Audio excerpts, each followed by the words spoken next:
life is not fair. And that is the reality. Disease and accidents don't care if their victim is a good person. They have no reason, no justification, and no mercy. And you cannot stop it. So, what do you do? Life's not easy.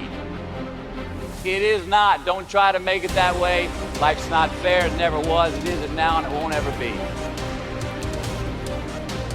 Keep going because there's people that don't want to see you succeed.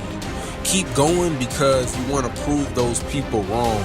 You want to knock the naysayers down. You want to make them your footstool.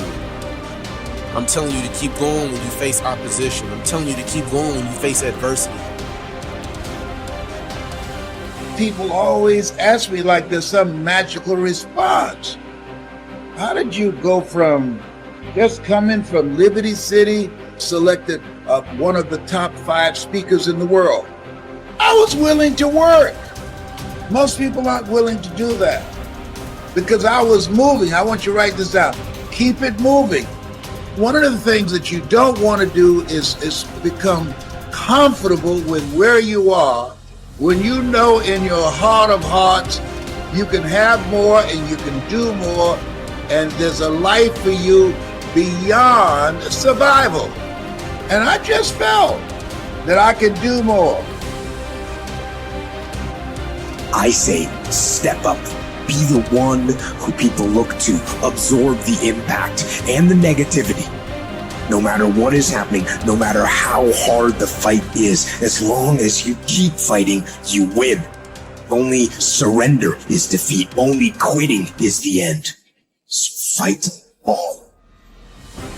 Sometimes you're gonna just say you just don't have it anymore. You must reconnect with your possibilities. It's time for us to rise again.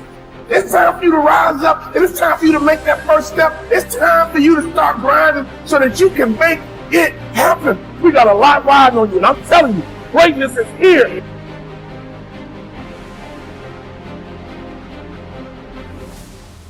You can be and do whatever you want, and nobody can stop you.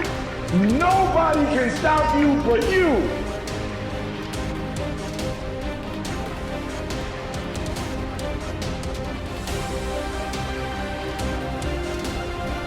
Dostoevsky said that in Notes from the Underground, great book. You know, he said, I love this. It was his an early criticism of the notion of a political utopia.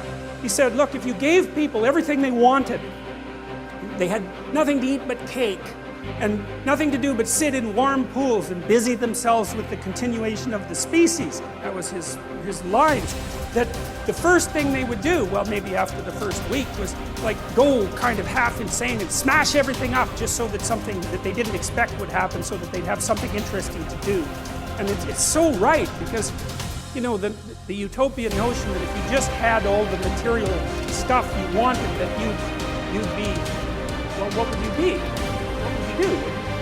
You just sit on the couch and watch TV? I mean, you'd be, I don't know what, you'd be cutting yourself just for entertainment and no time flat, you know, and that's the sort of thing that people do. So we're not adapted for security and utopia. We're adapted for a certain amount of security because, you know, we are vulnerable, but mostly we want to have one foot out where we don't know what the hell is going on, because that's where you're alert and alive and tense and with it. And you know, I believe this, and I believe it actually has something to do with the hemispheric structure of the physiology of your brain, is because the right hemisphere looks roughly adapted to what you don't know, and the left hemisphere, and this is an oversimplification, but a useful one, is adapted to the world that you do know. And the right place for you to be is halfway between them, because and you can tell that. That's what's so cool. And this tells you that this is actually reality that's manifesting itself to you. You know, that sense of active engagement you have in the world when things are working well for you, you know, where you should be at the right time.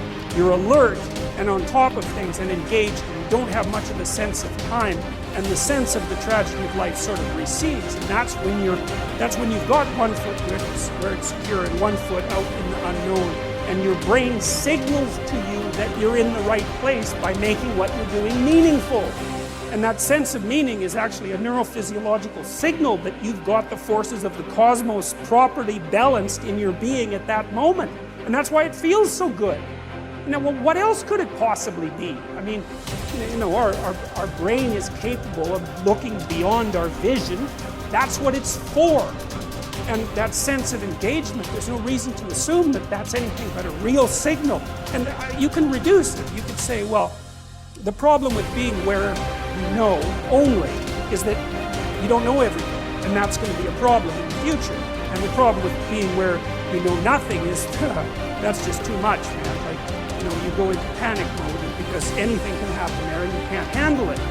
So you've got to mediate between those two things. You want to be secure enough so that your physiology isn't revving out of control, and you want to be out there in the unknown enough so that you keep updating yourself constantly.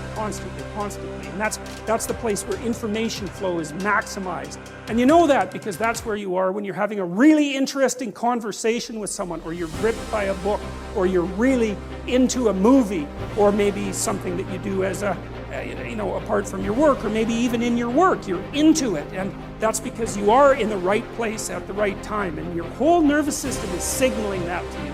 And I would say that's the sort of place that you should be all the time.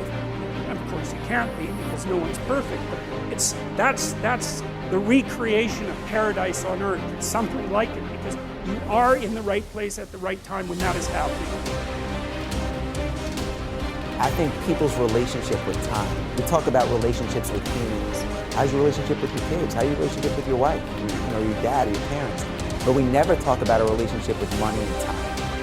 And your relationship with time is such a key component of your life, because when you get caught in a routine, time goes so quickly.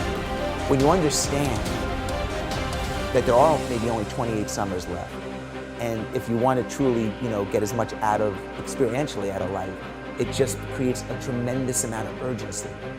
So, and the fear goes away. Because you're like, shit, man, nobody on the planet, no one's going to be here in 100 years. Do I care what he thinks that, we're not going to be here in 100 years, so why wouldn't I take a chance? And it's just, I don't know, it's just so, I stopped writing it because I'm so aware of it. There's not a day that goes by when my head hits the pillow where I don't say to myself, did I maximize the day, and am I aware of my mortality?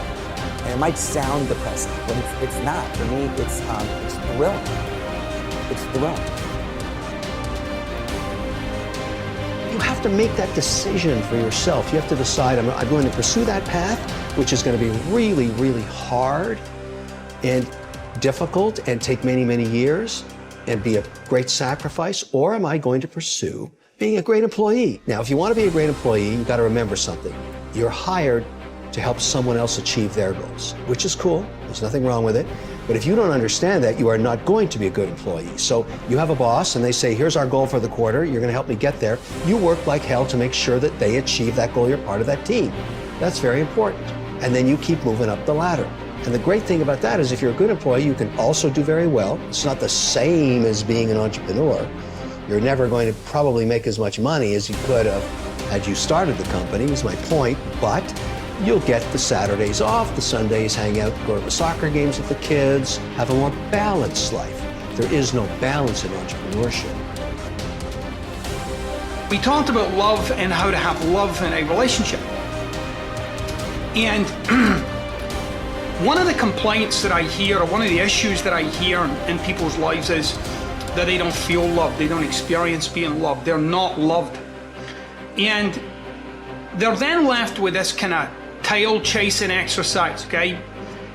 Where they're on the lookout to love themselves first. I first must love myself, which is that statement alone is very insular. It kind of turns you in the way, all right?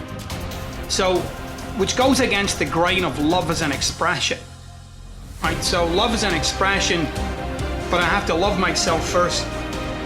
It doesn't quite add up, and you got to check this out for yourself, okay? So, what we got to in my conversation with the client was that they themselves could see when they're being loved, that is, when someone in their life says, I love you, that they experienced love. And right away in the moment, it seems like I'm experiencing you giving me love.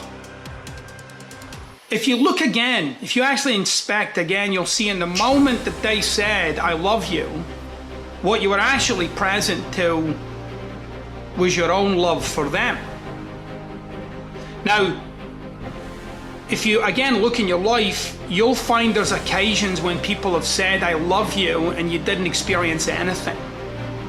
In fact, for some of you, if you've had issues with certain people in your life and they say, I love you, you often experience resentment or upset, or, you might not always say it, but you'll experience it.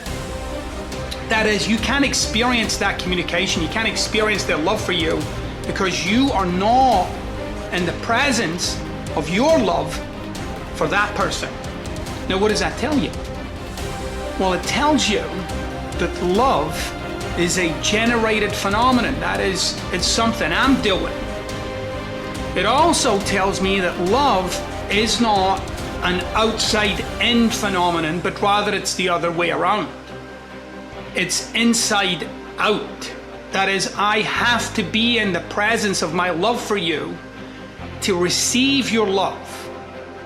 So, I want you to try it out this way. I want you to try out for yourself being in the presence of, that is, getting yourself connected to your love for people, the people in your life. And especially in those moments when they say, I love you. I want you to be present to it, like be there in the moment with it.